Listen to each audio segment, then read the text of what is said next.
Every year, December 5 is celebrated as World Soil Day to bring people's focus and attention on the importance of the healthy soil as well as stress on the importance of sustainable management of soil resources.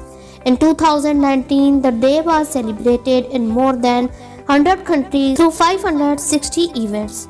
The purpose of the World Soil Day according to the Food and Agriculture Organization campaign is keep soil alive, protect soil biodiversity by encouraging people around the world to engage in proactively improving soil health.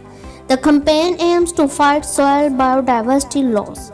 If the fertility of the soil is not ensured, it could threaten global food supplies and thereby food safety. Therefore, according to FAO, the campaign aims to raise awareness of the importance of maintaining healthy ecosystem by addressing the growing challenges in soil management, fighting soil biodiversity loss, and encouraging governments, organizations, communities, and individuals around the world. History of World Soil Day.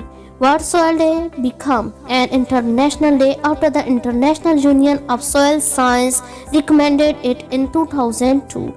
Under the leadership of Thailand and within the framework of the Global Soil Partnership, FAO supported the formal establishment of World Soil Day. The FAO conference unanimously endorsed World Soil Day in June 2013. It even requested its official adoption at the 68th United Nations General Assembly. As a result, in December 2013, the UN General Assembly responded by designating December 5, 2014 as the first official World Soil Day.